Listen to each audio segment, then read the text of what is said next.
Flame Gang was good, man. The homie got an interview. I just had to drop that. Somebody whoop his ass. Buddy said he can challenge Royce to 5'9". Benzino.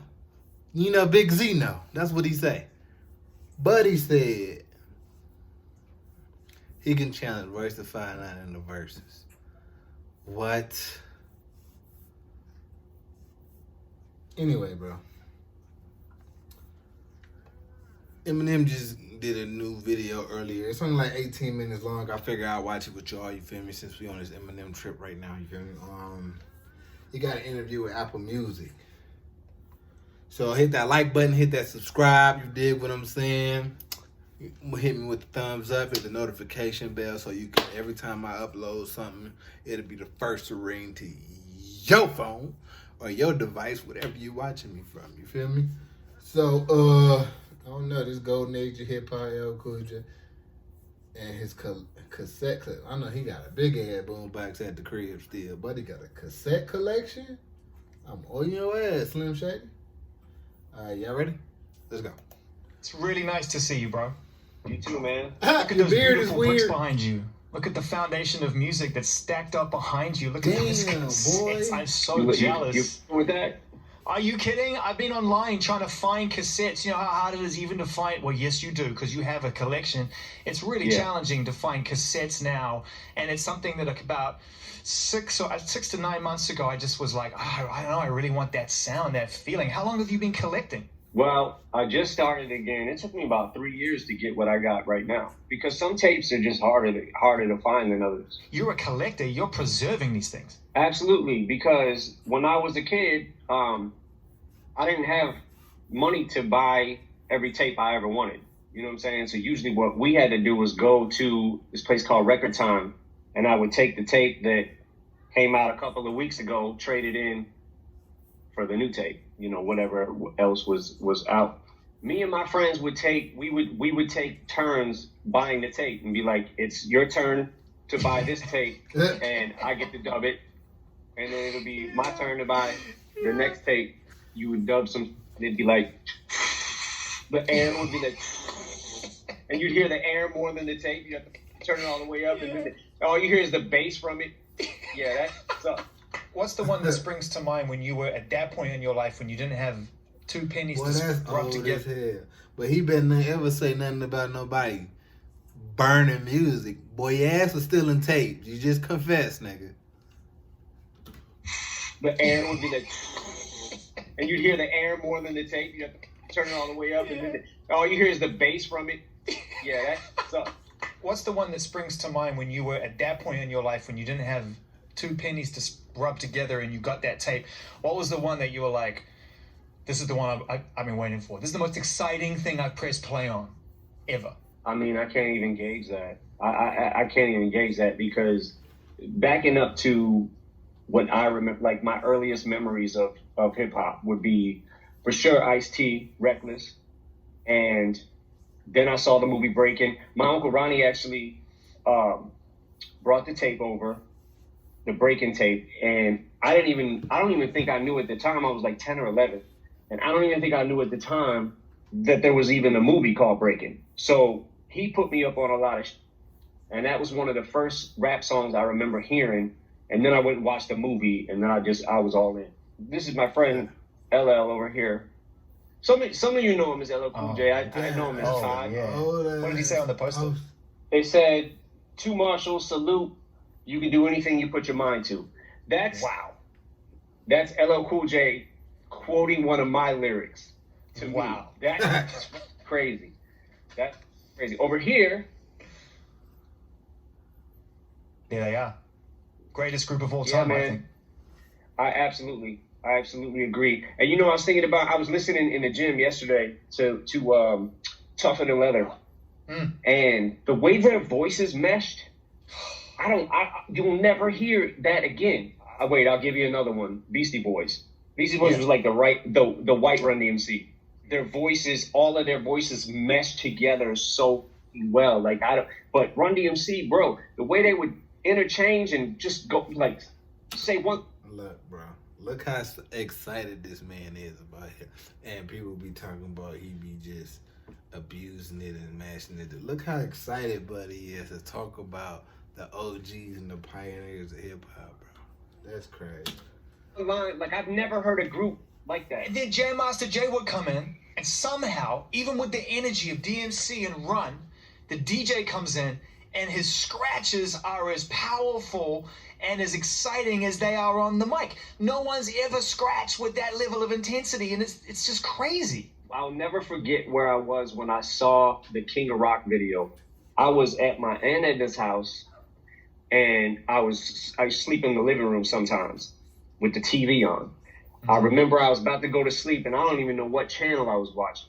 And that came on when they were walking up to the Rock and Roll Hall of Fame. I'm like, what? Oh, that's Run DMC. I had never seen a video. I knew who Run DMC was, but I had never seen the actual video from them. I was probably, I don't know, 11 or 12 maybe. Yeah. Come on, man. Who was cooler than Run DMC? Nobody. Who was cooler? Nobody. The golden era of hip hop was the best era to me because it was so new. You'd never heard it before. I saw and heard a lot of people say that it wasn't going to be anything. You know what I'm saying? Like, it wasn't going to last or whatever. You know, here we are, 40, 50 years later? Yeah. It's crazy, and it's the biggest music, if I'm not mistaken, it's the biggest genre. Eric B. and Rakim, for me, that moment when I Ain't No Joke came out, that moment for me was like, oh, because it sounded so rough. It sounded like the mix was so disgusting. Yeah, man. Around that time, when Rakim first came out, I remember I was at my grandma Nan's house, and I used to all we really had here in Detroit was The Wizard, and The Wizard was on WJLB, and The Wizard every night from like midnight till whatever time would play hip hop, and it'd all be that I never heard. Kumo D, Go See the Doctor, like all kinds of. So what I would do is record the radio and then wake up the next day for school and listen to what I had. And the only bad thing about that was you'd hear one verse from somebody and then another verse would come in from a totally different song, which, you know, so a lot of times it'd be like, I know this first verse by heart, but I don't know the rest of the song by heart because, you know, that's all I got. Rakim, though, the God MC. One of the greatest things about Rakim to me was he would use words that you've heard this word rhyme before, but it'd almost be like I don't just use an example. I know he didn't say this, but like if it was, you know, girl and world, and then all of a sudden Rakim, you'd expect him to rhyme that, and he's rhyming plural and rural. You know what I'm saying? So it was like different. Like he's like, okay, these words haven't really been rhymed yet, and he was the first. Right. Like I take 7 MCs, put them in a line, and add 7 more brothers who think they can rhyme. Well, it'll take 7 more before I go for mine, and it's 21 MCs ate up at the same time. Easy does it, do it easy. That's what I'm doing. No fessing, no messing around. Yo, the inside games, all that shit. It's crazy because to hear him talk about his, because you know how when we talk about our favorite rappers or something, be like, you know what I'm saying, he'll kill this person here. But the way he recited and break down the science into their lyrics and how influencing it was, and because that's the same shit that he do now. He rhyme words people never thought that'd rhyme, bro. Man. Yeah. I feel like Microphone Fiend, though. I feel like when I heard Microphone Fiend and Lyrics of Fury. When I heard Lyrics of Fury, God, yeah. There's a line I want to find on Lyrics of Fury. There's only one capable, breaks the unbreakable, melodies unmakeable, patent unescapable, a horn if you want the style I possess. I bless the child, the earth, the gods, and bomb the rest. Ooh. By the way, I think Rakim probably is still great. I haven't heard anything he's working on lately, but I guarantee you he ain't lost that. Because it just that kind of shit don't go away. It just doesn't. Do you notice the lists when they come out sporadically? And it's great. It's great for fans to dive into that debate because it's energy and it's debate and it's good. Yeah. And you're always on the list. Do you read the list when it goes viral and it's like, all right, top 28 rappers of all time, and then the whole thing sort of it sucks the air out of the room? Do you sort of log on and check that stuff out when it's happening? like I don't know if it's fair to say I don't really get into those lists. Like I don't really like it doesn't really matter to me.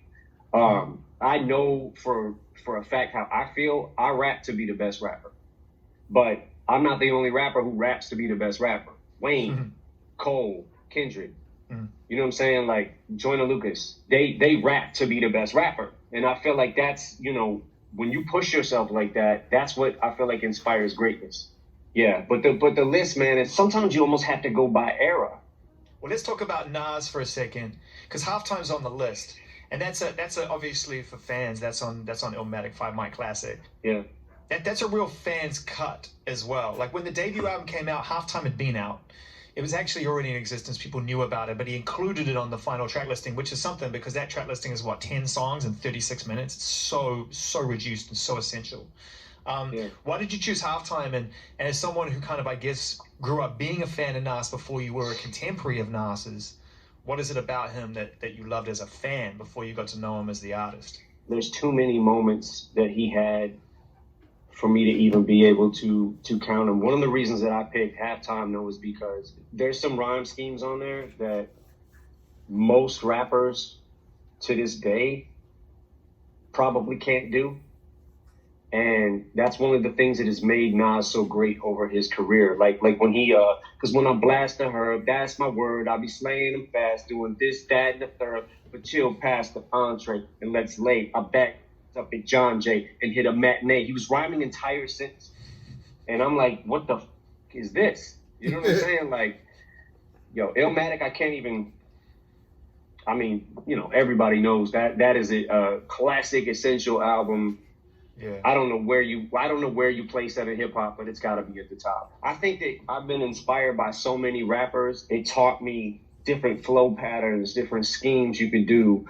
And then when you start finding your own that you feel like haven't been done yet, that's when it becomes fun. By the way, Pete Davidson did a good job, man. You got to hand it to him. He flipped that. Yeah, man. Yeah, I remember they sent me the lyrics to it, and I was reading them on paper, and I was like, oh, I don't know if this is going to be that good. And then the way when he said it, like, I was like, holy, like, he said it so good that he sold every single thing. And you can't, first of all, everybody's raps look terrible on paper, right? Because you don't necessarily know, unless you're a rapper yourself, you don't necessarily know where, even if you are, you don't know where they're going to hit the beat at, what pocket they're going to choose. Yeah, and he was in an ill pocket. Like, he was kind of going, like, and he'd go a little faster, and then he kind of slow down, like, so you could catch what he just said. And he had your intensity as well. I love that you were looking at it through your fingers just like the rest of us were, because it's like that song is it's become this iconic moment for you, but it's like millions and millions and millions and millions and millions and millions of people love that song. And so when you're going to bring it into a comedy environment, it's such a powerful story. You're like, oh no, just Pete, no, what are you doing? But he kept your intensity. That's the thing. Yeah, his delivery was for sure really on point, because it was not what I expected when I saw it. I was like, man, this is actually really good. The whole thing was great. Let me put something to you. That wall behind you, right? That's an exercise in manifestation. Like every one of those cassettes that you wanted to own, that you knew you already loved, but you didn't have the money to own them, that just continued to feed your ambition and your desire to make your voice heard, right? To add value, to be a part of it. And then you go through that list and you've met a lot of people on that wall. Now that we're in fan mode, and it's just you and me talking as fans of music, do you have moments where it just privately, it just blows your mind? Like, I know how proud you are of that LL Cool J poster. It just blows your mind that you've met so many people on that wall of tapes behind you that you were just a fan of. You know? Yeah, I mean, LL, like, I met him at a Foot Locker. What? Yeah, when I was doing my shopping for the first album cover, the Slim Shady LP. Yeah. And he was just standing in there by himself, right? And he walks up to this woman that worked for Dre at the time, and they knew each other. So they were like, hey, what up? And I'm standing, I don't even know what to do. You know what I'm saying? Like, I'm like, how do I not play myself in front of one of my favorite rappers of all time. I gotta figure this out. And he quoted one of my lyrics to, I forgot what song it was. Oh, he said, how can I be white? I don't even exist. Wow. And I was like, what the So Dre had played him. But I just, like, it blew my mind. Like, that was actually, I think Tretch is actually the first rapper that I ever met, like, famous rapper in person. And he's one of your absolute favorites, right? Like, I know he's in the top 3 for you. Oh, he's up there. Whatever. He's definitely, he has to be up there. Like, he taught me so many things, like different flow patterns. He was so unorthodox with the flow and always had the punchlines. I heard the tape and flip. What he said? I heard the tape and flip the next side, looking for the depth side. You couldn't be all right if I erased your left side. Like, he had the punchlines, man. Ooh. So I couldn't be all right if I erased your left side. All right, meaning all right, as in all right. You couldn't be an all right rapper, but you couldn't be all right on the right if I destroyed you. That's hard, bro. What's up, that? Hey, that's hard.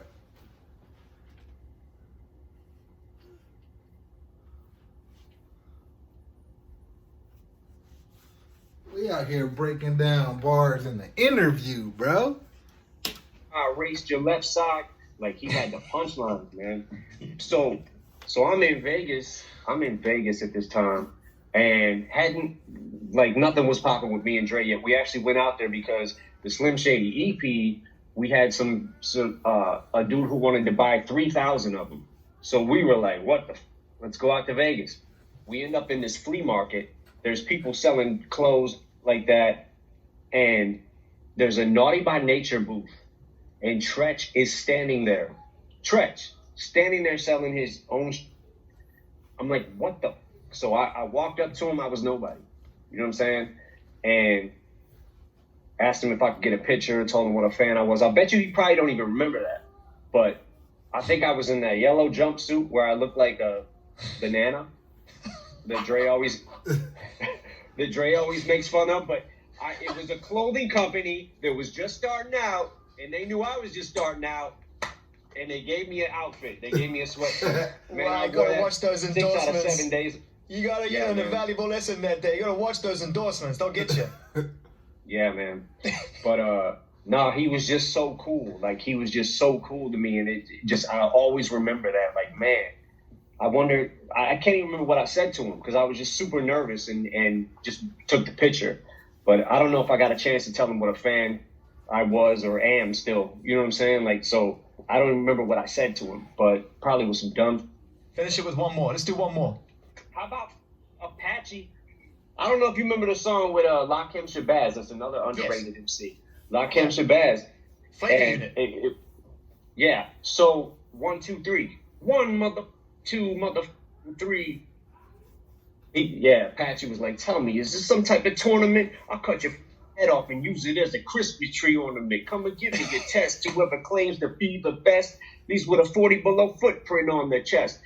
Lakim, Shabazz, Apache, and then Tretch comes in at the end and kills it. Man, that Flavor Unit were the truth, man. They had so much talent in their ranks at that moment in time. They ran the game. Latifah had just assembled this Voltron, this Avengers of rappers. It was crazy. Yeah, man. Latifah was one of the first, like, to me, a beast on the mic. Yeah, like, that would probably describe it.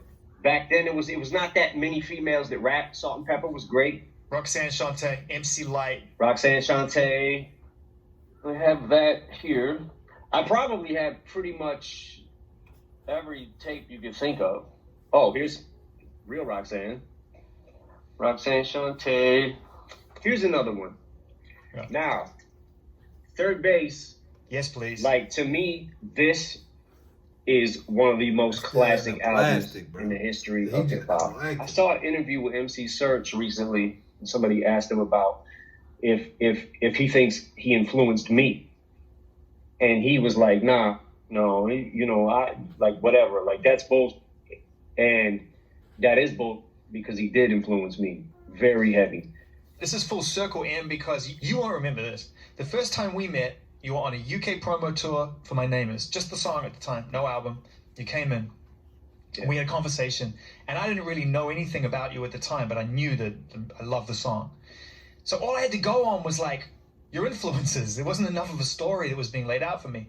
And we talked about Third Base, and it was the only band that you really lit up when I talked about like, oh, what about Third Base? And I was really nervous to bring it up because of the skin tone, and like, oh, and he's going to be like, great, you're making another comparison to a white rap group. Yeah, cheers, thanks, dude, do your research. But you lit up, and you were super good about them then. You were like, I love Third Base. That's crazy that we're finishing this conversation with that.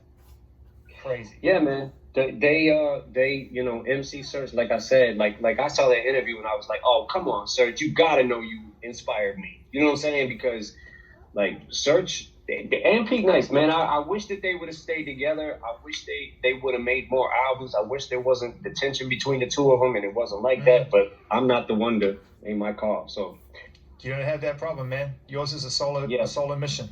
Hey, have a safe holiday, man. It's been really nice to finish. This is my last interview of the year, so it's been really amazing to finish it on a high note like this and just be able to nerd out. And yeah, man. Whatever comes next, man, I'm excited for it. I hope our paths cross then. But in the meantime, man, I really appreciate you, bro. As always, great to connect with you again. It's been too long. Absolutely, bro. Thanks, man. Take care. Bro, that's dope, bro. Like, cause you gotta think about it. Like when we be talking about our favorite rappers and what we would like people to come back, our rappers to come back to the game. You feel what I'm saying? But to hear him talk about them old people when he would love to hear from them right now, you feel me? That's kind of dope, bro. On everything, that's hella dope. But if you like that, man, hit that like button, hit that subscribe, come rock with us at the channel. You feel me? Flame Gang, we out, baby.